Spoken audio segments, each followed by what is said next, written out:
Am I the a-hole for wanting my ex-wife to pay rent or move out, even though it will force a custody change? I'm a 44 male, and I am divorced from Ali, 43 female. We were together for over 17 years total, and we've been divorced a little over 2 years now. Ali and I divorced because she thought I was having an affair, which I wasn't. She believed I was being secretive, and that staying out late meant I was seeing someone else. In reality, I was being secretive because of my job. I've always been required to protect customer information. That was never new or unexpected. I was also staying out later because my dad was seriously sick. At the same time, my mom is chronically ill. I was juggling work, family, and caregiving. Life meant long days and late nights. Ali ended up hiring a private investigator to follow me, and they found nothing because there was nothing to find. I only found out because I saw the bill. As you can expect, the trust was completely gone, and the marriage didn't survive it. Did I try? Not hard, no. I just felt betrayed. We have 2 kids together, both teens, 13 and 18, whom we had before we were married. They attend a local school system that is truly phenomenal. Our youngest has an IEP for reading, and the level of support they get there has made a huge difference. Keeping the kids in these schools has always been a top priority for both of us, regardless of where we stood as a couple.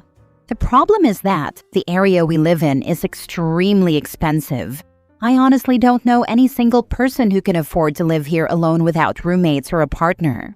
I'm sure they exist. I just don't personally know any. Ali worked before, but she was always low income, and now she chooses not to work. We have 50-50 joint custody, and I pay a significant amount of child support. 3 months ago, the legal agreement regarding our former marital home ended. The house was originally owned by my parents, who are aging poorly due to health issues, so they transferred ownership of both that house and the one I live in to me to get it out of the way. Now here's the conflict. I want Ali to start paying rent for the home she's living in.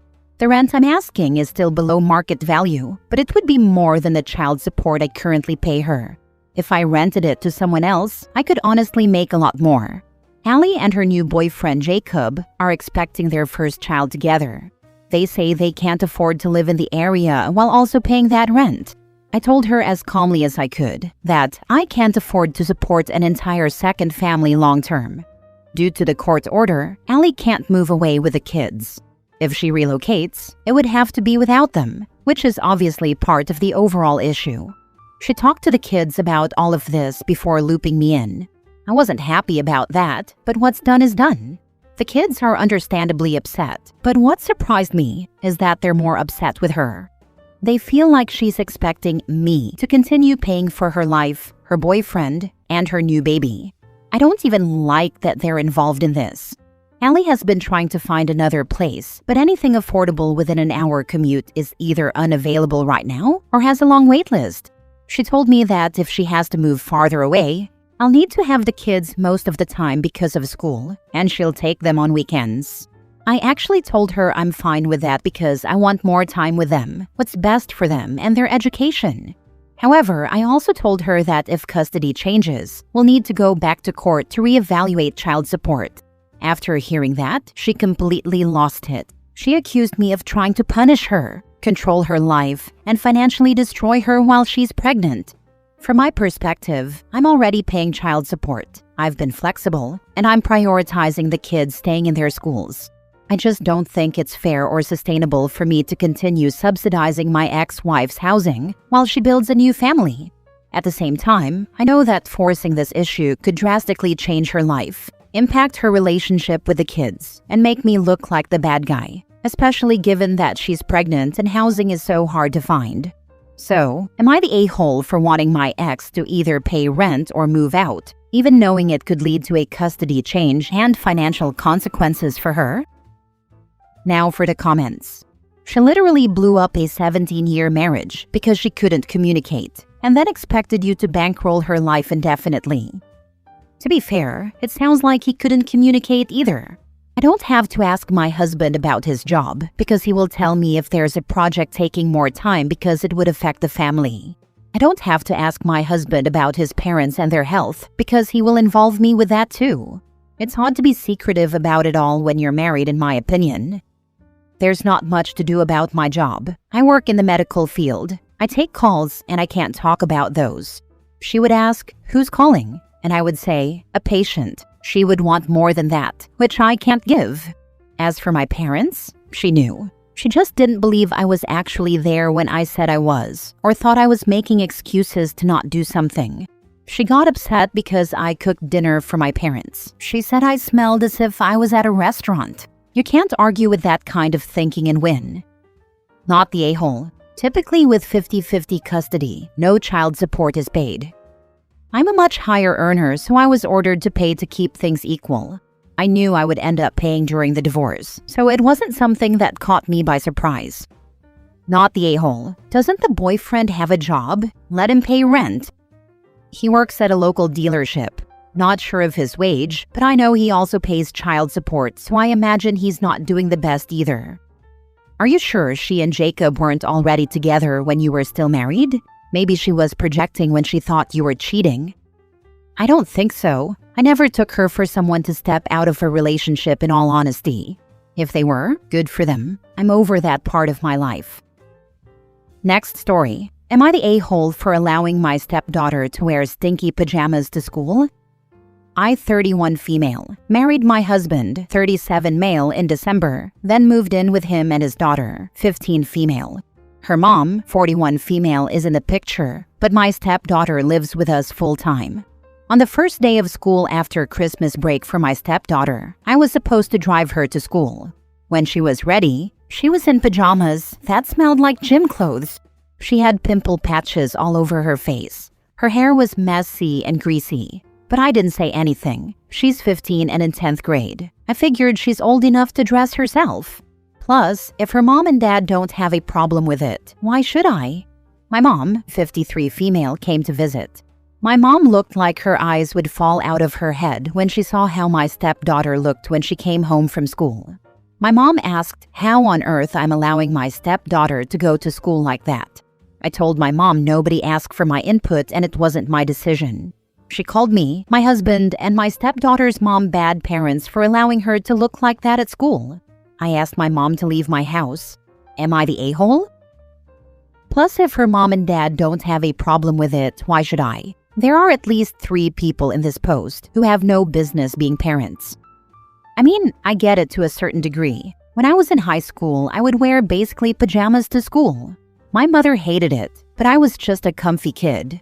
If I had to be there, it didn't matter what I wore in my opinion. I would still dress up nice most of the time, but some days it was PJs. They also never stank, but I do get it from the kid's perspective. However, as a mom of a teenager now, I at least make sure she's decent. Even if she wears PJs to school, I make sure they are clean and appropriate. I try to make sure her face is cleaned off before she gets out of my car, and her hair is done at least halfway nicely. I would never let her walk in with pimple patches and just looking like a nasty bum. This is a 15-year-old girl that doesn't care what she looks or smells like. There is a problem with all of you. Yeah, my 14-year-old and 12-year-old daughters would be mortified to go to school like that.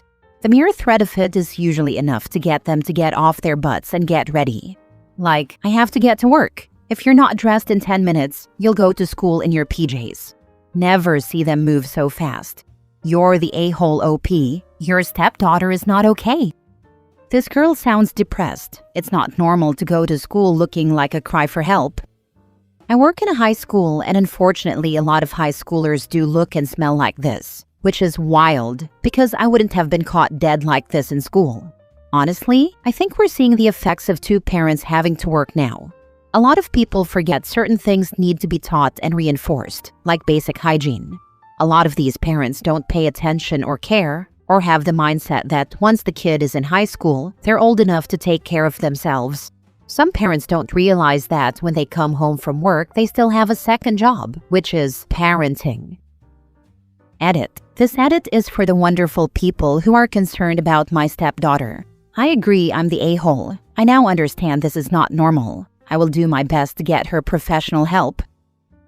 Next story. Am I the a-hole for leaving the house to stay with my boyfriend after my sister forced me to take care of her child?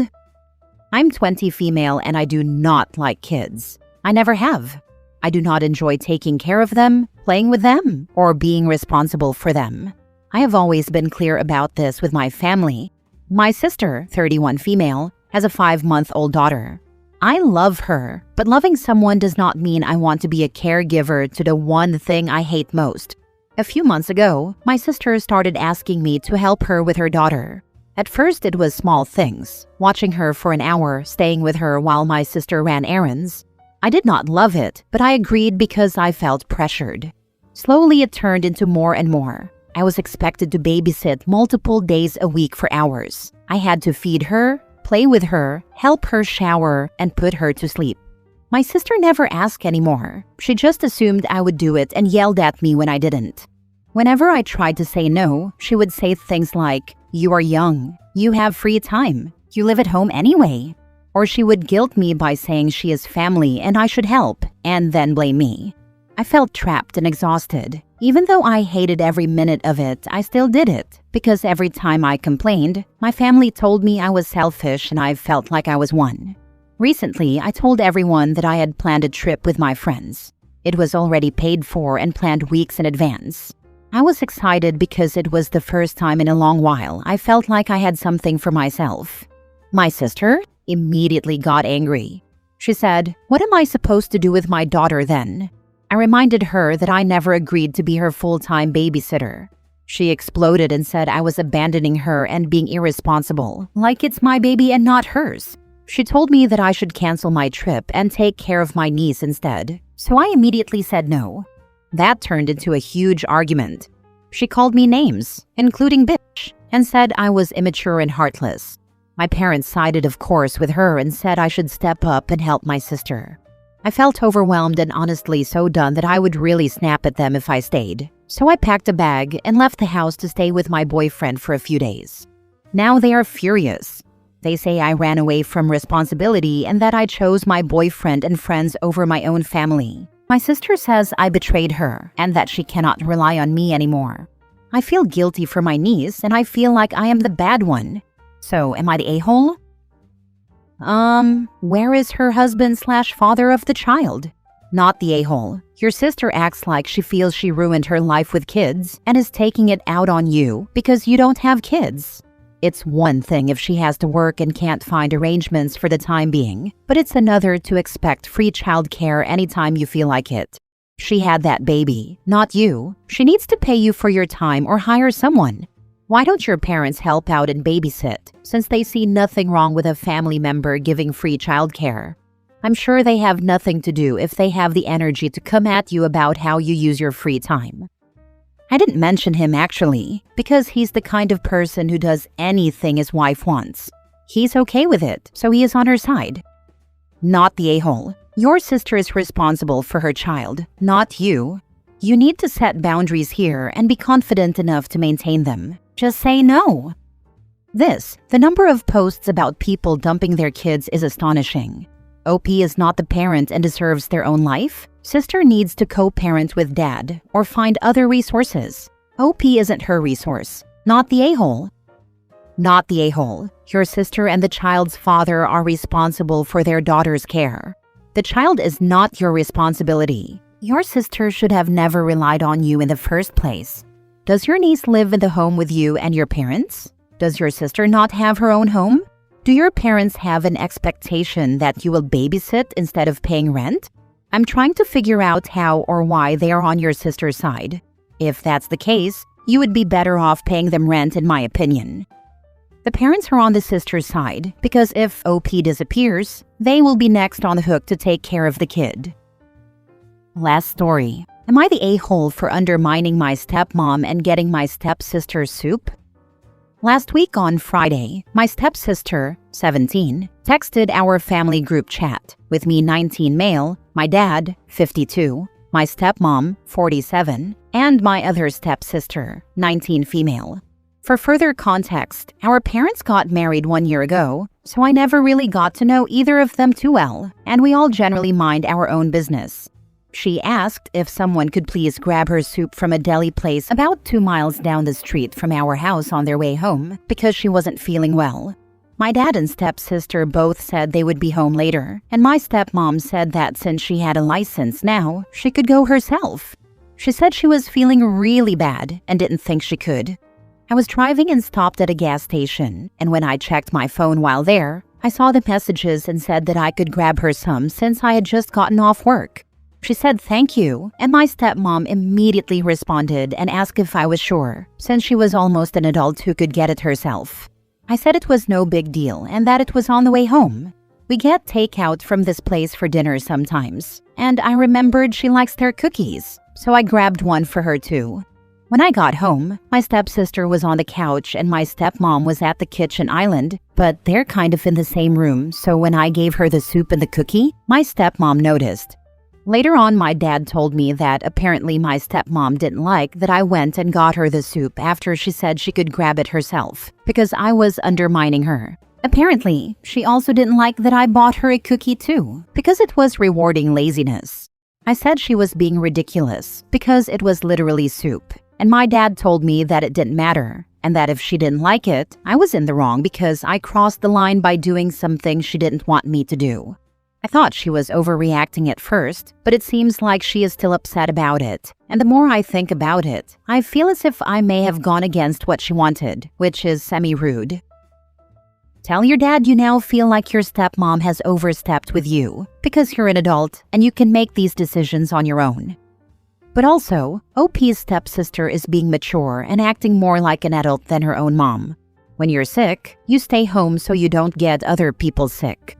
Honestly, the stepmom basically saying get it yourself is weird. I can see the point she was trying to make. The kid is almost an adult, and she needs to learn how to navigate illnesses and situations on her own if there is no one available to help. But there was, and OP offered, because OP is a kind person. If stepmom is so offended that another adult offered to help her child, then that's her problem, and she needs to build a bridge and get the heck over it. OP, it shows a little effort and care, and it makes stepmom feel like crap because if that were you, she would absolutely not do the same for you. You are not her child and not her family. What does being an adult even have to do with it? I'm an adult with kids, one in college, and if I'm feeling sick, my wife will get soup for me, not make me get it myself, and I do the same for her. That's an absurd thing to have a problem with. Unless your stepsister does this habitually because she's lazy, but you didn't mention anything about that in your post. Even better, you know what adults do when they're sick and want food? DoorDash.